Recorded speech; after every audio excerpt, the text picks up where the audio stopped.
A wise man once said, "Every new beginning comes from some other beginning's end." Just kidding. That was 90s alt rock band Semisonic from their hit song Closing Time, which, incidentally, was at the center of a 2003 Camp Ramah color war mishap involving a broken keyboard and my co captain Oren yelling at the camp director, "What do you want me to do? Pay for it with my bar mitzvah money?" Good times. Anyway, every new beginning comes from some other beginning's end is a great line and an apt theme for this, my final address to you this season, my dear listeners. As I have throughout the past 9 challenging months, I want to use the opportunity of being beamed directly into your ears or your car or your living room to leave you with a charge. One that I hope will spur you to a new beginning, perhaps over the summer months until we come together like this again. Today's episode is all about leadership, a theme well explored throughout Jewish tradition. If I had to describe the way I try to be a leader, I'd break it down into 2 pillars: modeling and empowerment. First, you model. You walk the walk so that others may observe it. Then you empower, challenging others to walk the path as well. If I can do it, so can you. It's not a paradigm of leader and follower, it's leader inspiring leader. That is what I've tried to build this show to accomplish. And if the messages I have received from you all over the course of this season are any indication, it's working. You're doing it. So today, I want to offer you some inspiration. Not from me, but from your fellow members of our BJJP community who have answered the call and are already making a difference. One such listener is Ravit, who teaches preschool children with autism. She wrote to me saying that each morning during circle time, we greet each other, share how we're feeling, and sing songs to learn the days of the week, months of the year, and more. We use an online calendar powered by Starfall to reinforce these concepts. The platform includes graphics for various holidays, and this year, I noticed that while the December calendar marked the first night of Hanukkah, it didn't include a menorah graphic, only a Christmas tree, though the holidays fell on the same night. I felt uncomfortable with this and decided to reach out to Starfall and express my concern. The next day, I received a reply letting me know they had found a solution. Now both a Christmas tree and a menorah would appear on the calendar. I was moved to tears. This all happened because of the confidence your podcast has given me. You've reminded me that my voice matters and that speaking up can lead to change. Shout out to Ravit. Another listener named Amy wrote to tell me about an opinion piece full of anti-Semitic tropes and misinformation that was to be included in her local public high school yearbook. The school board set a meeting to discuss the article, and to quote Amy, "I was very torn on if I wanted to attend the meeting. It's not easy for me to speak up on difficult topics. On my way to work, I listened to your show, and I realized I had to go, and I had to speak. In my written comments, I had used anti-Semitism to describe something, but there was a large vocal Muslim presence at the meeting, and many of them spoke that they were Semites. So I remembered what you said and changed anti-Semitism to Jewish hate. I followed up with the superintendent today and used that language again. I know that my words had an impact, and I felt really proud for speaking up." Shout out to you, Amy. I feel proud too.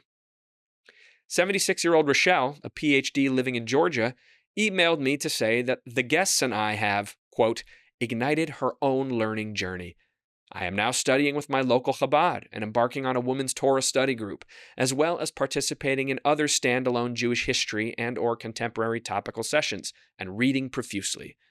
Shout out to Dr. Rochelle. Instagram follower Rebecca messaged me to say that the podcast has been absolutely transformative for her and her husband. We have talked about Jewish day school for future kids, and the dialogue your show has prompted has led us to meet on the same page, in agreement that a Jewish education for our children is critical. Shout out to Rebecca and her hubby, and those future kids. Get cracking. An educator named Eliza reached out to say, "I run a Jewish nonprofit focused on accurate K-12 education about Jews, Judaism, and Jewish history, including Israel. I wanted to let you know that I have brought insights from your monologues to our team and our work. We train over 4,000 6th through 12th grade educators in non-Jewish schools in all 50 states. In one lesson, we replaced a lot of references to anti-Semitism with anti-Jew hate. So this will benefit those educators, and by extension, their hundreds of thousands of students. And we intend to scale our training, so in the next 2 years, we will train 15,000 teachers a year. I'm grateful for your message, which helped us do a better job of teaching teachers. Shout out to Eliza and all her colleagues. One listener, Kelsey, DM'd me to let me know that she had taken, quote, a big step. Remember when you had Patricia Heaton on your podcast? Well, I ordered my first mezuzah and hung it today. Your podcast has been helping me move forward and further immerse myself in the traditions and culture, and it's making me feel as though I'm home. Shout out to you, Kelsey. Welcome home. And last, but certainly not least, a young woman named Danielle DM'd me to inform me she was doing a month-long volunteer trip to Israel. I've never been, she said. I'm leaving my family and going on my own. Since 10/7, I've been volunteering at home, but I felt I need to help in any way possible in Israel, so I'm going. And with no medical experience, I'll be volunteering with Magen David Adom. Please know how you have inspired me to make a difference. I had the opportunity to meet Danielle at a speaking event after her service abroad, and I let her know how inspiring her bravery and leadership were to me. Major shout out to Danielle. The first monologue I ever wrote for this show in episode 1 is called Why This Podcast Exists. When I wrote it, I outlined the things I wanted to accomplish: normalizing Jews talking about Jewish stuff, creating a safe space for honest conversations, and an exploration of the beautiful mosaic of Jewish identity. I feel confident we have checked all those boxes.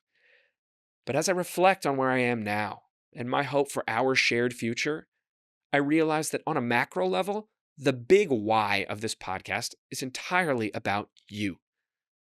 The show is my attempt to utilize my specific skill set, knowledge, and sphere of influence to promote a prouder, stronger, healthier Jewish and allied community through you.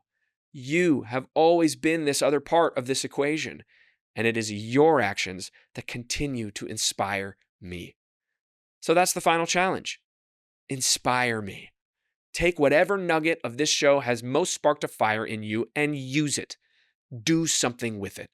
Use your skill set, your knowledge, and your sphere of influence, whether it's 100 followers, a professional network, your kids, or your Uncle Greg, to somehow promote a prouder, stronger, healthier Jewish and allied community. You are capable.